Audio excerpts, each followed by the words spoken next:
de falar sobre abertura à vida, não consigo concordar. A Jota, eu entendo a sua dificuldade, você vive num caldeirão cultural que te ensinou que isso é ruim, já a Nath vai falar mais sobre isso, vai elaborar mais sobre isso, mas eu quero elaborar teologicamente sobre abertura à vida. Vamos lá. A sexualidade é um dom de Deus. Quem criou o sexo foi Deus. Quem colocou prazer no sexo foi Deus. Deus criou a sexualidade como um dom para a humanidade, como um presente para a humanidade. Mas para que esse dom fosse desfrutado de maneira plena, de maneira saudável, de maneira que trouxesse de fato alegria, a bondade, plenitude, Deus instituiu esse dom para que esse dom coroasse a aliança matrimonial. Quando nós vemos Deus criando a primeira família, lá em Gênesis capítulo 2, nós lemos o seguinte: por isso deixará o homem seu pai e sua mãe, se unirá à sua esposa, e os dois se tornarão uma só carne. E depois esse versículo é citado por Jesus e é citado por Paulo. Ou seja, um versículo escrito por Moisés, citado por Jesus e citado por São Paulo, deve ser importante, né? Deve ser importante. E perceba a dinâmica da formação familiar. Deixar pai e mãe. Deixar pai e mãe. Ou seja, deixar de ser cuidado para ser cuidador. Deixar de ser provido para ser provedor. Assumir responsabilidades, rumo à autonomia, à responsabilidade. Unir-se à sua esposa, compromisso, aliança, pacto de vida, na alegria, na tristeza, na saúde, na doença. E os dois se tornarem uma só carne. E os dois tornarem uma só carne. Ou seja, o tornar-se uma só carne, a intimidade conjugal, a conjunção carnal, deixa eu falar em bom português, o sexo coroa o deixar pai e mãe e unir-se à esposa. Ou seja, responsabilidade e compromisso é coroado com o dom da sexualidade. E dentro do dom da sexualidade estão envolvidos 3 princípios, e os 3 princípios são necessários para que a sexualidade seja vivenciada da maneira como Deus a criou. Primeiro, o sexo foi criado para a união do casal, para tornar esse casal de fato uma só carne. Segundo, o sexo foi criado, sim, para o prazer. Não tem problema nenhum, muito pelo contrário. O casal casado deve celebrar o prazer no altar do seu leito. O leito matrimonial deve ser um altar de adoração a Deus e de intimidade e de prazer. E terceiro, procriação. A procriação está intrinsecamente ligada à conjunção carnal, à intimidade conjugal. A intimidade conjugal foi criada para esse fim também, de modo que o propósito de Deus para a sexualidade são esses 3: união, prazer e procriação. E quando nós impedimos o propósito procriativo, a gente está dizendo que nós queremos o prazer sem a união e a responsabilidade. Lembra? Deixar pai e mãe, unir-se à esposa e se tornar uma só carne? Não, mas eu não quero me abrir à vida. Esse não se abrir à vida é a sexualidade egoísta. A beleza da sexualidade, dom de Deus, é que ela não simplesmente é prazerosa, e é bom que seja, mas dela brota a vida. E quando a gente institui meios artificiais para impedir essa geração de vida, a gente não está preocupado nem com o outro, nem com Deus, nem com a responsabilidade que esse ato acarreta, a gente está preocupado só com o nosso prazer. E isso é absolutamente egoísmo, e isso é a raiz do pecado, porque o pecado nada mais é do que você deixar de se focar no próximo, se focar em Deus e no próximo, e se focar em você. Eu falei da parte bíblico-teológica, eu quero que a minha esposa agora responda essa pergunta como uma mulher de 30 anos... Podia falar a sua idade, amor? Porque parece menos, né? Uma mulher de 30 anos, profissional, médica, e que cresceu numa cultura que falou que abertura à vida é um absurdo. É com você, minha linda.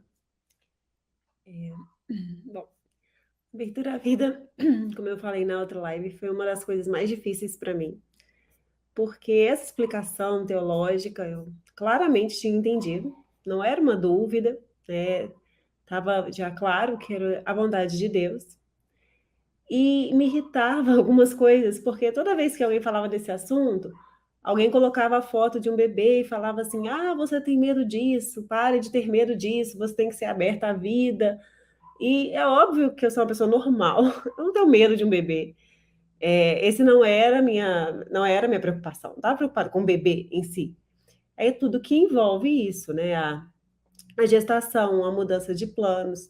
Estar aberta à vida é não ter controle sobre essa etapa. E quando você trabalha fora, ou até dentro de casa mesmo, né? É mais trabalho, menos sono. Muda muito a sua vida, os filhos. E a gente não foi criado para pensar dessa forma. Uma coisa que, a partir do momento que eu aceitei isso, eu coloquei que eu queria deixar isso plantado no coração das meninas desde sempre, que elas não tivessem um trabalho que eu tive de aceitar, de sofrer, de ficar preocupada, para até entender e tentar confiar, né? Porque ainda, algumas vezes eu me pego pensando, preocupada, a gente sempre fica, não só a questão financeira, porque a maioria das pessoas fala do financeiro. O financeiro, claro que é uma preocupação, mas a preocupação também é em criar um ser humano, né? Colocar alguém para você acompanhar, você dar atenção, né? A gente vive um momento também da maternidade em que os extremos estão sendo colocados aí como certo, né? Como se você tivesse que dar atenção toda para o seu filho o tempo inteiro, ou ele tivesse que dormir com você para sempre, amamentação ad eterno. E isso nunca existiu na história, porque as pessoas tinham vários filhos, e obviamente elas não davam a atenção da criação mais gentil possível, ou elas não amamentavam até 15 anos de idade, nem por isso elas estavam incorretas, né? Quiseram que a gente acreditasse nisso, mas eu fui estudar e ver que não fazia o menor sentido, no ponto de vista fisiológico, muitas das coisas que estavam sendo colocadas, que era uma maternidade gentil, que era o melhor para o filho, né? E, na verdade, muito pelo contrário, estavam criando pessoas que tinham inseguranças, né? Pessoas egoístas. E não ser aberto à vida, na verdade, começou a, inclusive, estragar um pouco, né? As crianças que vieram já dessas famílias que agora tem um, dois, e não conseguiram, porque quando você tem menos filhos, você acaba fazendo mais as vontades dele, porque você quer que ele estude e seja uma pessoa. Você esquece da formação principal, que é que ele tenha Deus no centro da sua vida, né? As últimas gerações todas esqueceram disso. Não que elas não estivessem indo à igreja e tudo, mas elas tiveram uma falsa sensação de que estavam colocando Deus em primeiro lugar, mas elas não estavam, porque o que foi plantado no meu coração e no coração de todas as pessoas que eu conheço é que eu tinha que trabalhar, ganhar meu dinheiro e ser independente, e que 2 filhos estava bom, máximo, Olha lá, né? como, né, viessem me servir. E também, né, foi uma coisa muito difícil, porque